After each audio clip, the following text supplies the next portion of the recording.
Parliament ఎన్నికల నేపథ్యంలో పెద్దపల్లి జిల్లా పరిధిలోని రౌడీ షీటర్లకు బుధవారం సాయంత్రం పోలీస్ కౌన్సిలింగ్ కార్యక్రమాన్ని నిర్వహించారు.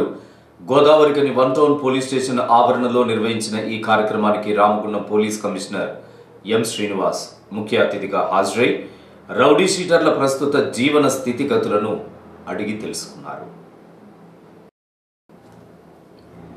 అనంతరం సిపి మాట్లాడుతూ చట్ట వ్యతిరేక కార్యకలాపాలకు పాల్పడే వారిపై కఠిన చర్యలు తప్పవని సూచించారు. రౌడీ షీట్ ఉన్న ప్రతి ఒక్కరిపై ప్రత్యేక నిఘా వ్యవస్థను ఏర్పాటు చేశామని, ప్రవర్తనలో మార్పు రాకపోతే కఠినంగా వ్యవహరిస్తామని హెచ్చరించారు. ఎలాంటి నేరాలకు పాల్పడకుండా సత్ప్రవర్తనతో ఉండే వారిపై రౌడీ షీట్ ఎత్తివేస్తామని ప్రకటించారు. అలాగే ఎలాంటి అవాంఛనీయ సంఘటనలు చోటు చేసుకోకుండా పార్లమెంటు ఎన్నికలు సమర్థవంతంగా నిర్వహించేలా పకడ్బందీ చర్యలు చేపడుతున్నట్లు సిపి వివరించారు. నగరా మోగింది. దాంతో రియాక్షన్ నగరా మోగిన సందర్భంలో మనం పోలీస్ తరఫు నుంచి ఏమేమి చర్యలు తీసుకోవాలనో, పీస్ఫుల్ ఎలక్షన్స్, ఫెయిర్ ఎలక్షన్స్ చేయడానికి కోసం మనం ఎన్నో చర్యలు తీసుకుంటున్నాము. దాంట్లో భాగంగానే ఈరోజు all rowdy sheeters, still sheeters, suspect వీళ్ళందరూ ఎవరైతే ఉన్నారో మాకు రికార్డులో ఉన్న వాళ్ళందరినీ చాలా మటుకు పిలిపించాము. 208 మంది ఉన్నారు. దాంట్లో కొంతమంది అవుట్ ఆఫ్ స్టేషన్స్లో అక్కడ ఇక్కడ వెళ్ళిపోయారు. 113 మంది ఇక్కడికి వచ్చారు. వాళ్ళందరినీ కూర్చోబెట్టి వాళ్ళు ఏదే కేసులో డిఫరెంట్ కేసులో ఉండి ఉండవచ్చు. అది ఇప్పుడు కేసెస్ గురించి మాట్లాడలేదు.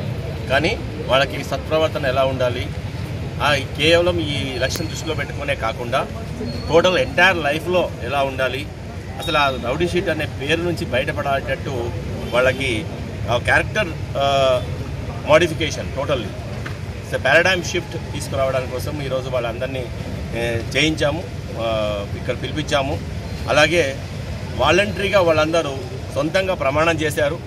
మేము ఇక ఎప్పటి నుంచి ఎంత ప్రలోభాలు పెట్టినా, ఎన్ని డబ్బులు ఇచ్చినా, ఈవెన్ ₹1,00,00,000 ఇచ్చినా నేను ఏ క్రైమ్ చేయనని చెప్పేసి వాళ్ళ నోటి ద్వారా అన్నారు. సో అది మంచి పరిణామం.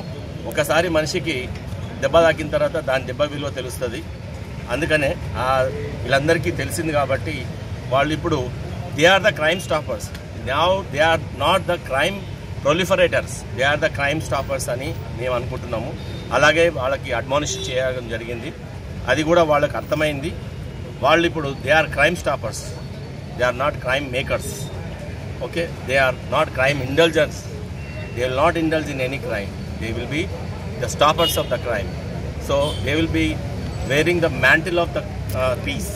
So ఇప్పుడు మనకు ఇక్కడ జరిగిన రౌడీ షీటర్స్ మేళా కానీ, మంచిర్యాలలో రౌడీ షీటర్స్ మేళా కానీ, దీనివల్ల మేము we are very confident that the elections will be very peaceful and fair.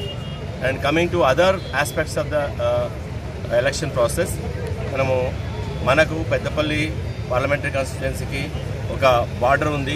ఆ బార్డర్లో మావోయిస్ట్ ఎఫెక్టెడ్ కొన్ని విలేజెస్, పోలీస్ స్టేషన్స్ ఉన్నాయి.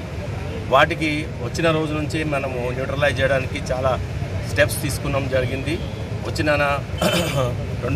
రెండో వీక్లోనే టోటల్గా border area, Pranahita river bank border ఏరియాలో మొత్తము ఫెరీ పాయింట్స్ ఎన్ని ఉన్నాయి అవి పర్సనల్గా పోయి విజిట్ చేయడం జరిగింది.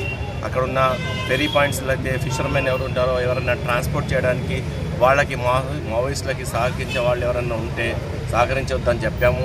సహకరిస్తే మాత్రం డెఫినెట్గా కేసులు అవుతాయి. వాళ్ళ మీద సింపథైజర్గా బ్రాండ్ పడుతుంది. ఇప్పుడు వీళ్ళ రౌడీ షీట్ అది ఎలా చేశామో అట్లా బ్రాండ్ అవుతుందని చెప్పాము. వాళ్ళు మాకు ప్రామిస్ చేశారు. ఎక్స్చేంజ్ ఆఫ్ ఇన్ఫర్మేషన్ అయింది. ఆ exchange of information led to the exchange of fire. దాంట్లో మన ఏరియాకు సంబంధించిన 2 దళాలు అక్కడ న్యూట్రలైజ్ అయిపోయాయి. దాంట్లో భాగంగా వాళ్ళు మమ్మల్ని కూడా పిలిచారు అక్కడికి, గచ్చిరోలికి, మహారాష్ట్రకి వెళ్ళడం జరిగింది.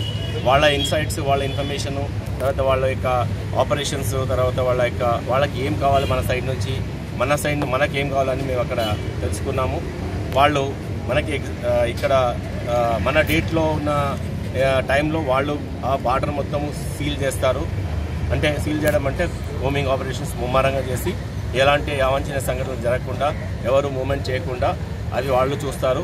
వాళ్ళ ఎలక్షన్ జరుగుతున్నప్పుడు మన బార్డర్ అంతా మనము చేస్తాము. సో దాంట్లో భాగంగానే ఇవన్నీ చేయడం జరిగింది. క్రిటికల్ పోలింగ్ స్టేషన్స్ ఏవే ఉన్నాయి, క్రిటికల్ లొకేషన్స్ ఏవే ఉన్నాయి, వాటికి ఎంత ఫోర్స్ ఇవ్వాలని మనకంత గైడ్లైన్స్ ఉంది, ఈసీ గైడ్లైన్స్. అలాగే మనము 21 చెక్ పోస్టులు పెట్టాము. ఆ 21 చెక్ పోస్ట్లో ఒక check post inter state check post Rammanpalli దగ్గర ఉంది. అక్కడ అవే కాకుండా ఇంటర్ డిస్ట్రిక్ట్ చెక్ పోస్టులు కూడా 24/7 నడుస్తూ ఉన్నాయి. అక్కడ ఫుల్ ఫోర్స్ ఉంది. ఈ కార్యక్రమంలో పెద్దపల్లి డీసీపీ చేతన, ఏసీపీ గజ్జ కృష్ణ, గోదావరికని ఏసీపీ మడత రమేష్, 1 టౌన్ సిఐ ఇంద్రసేనారెడ్డి తదితరులు పాల్గొన్నారు.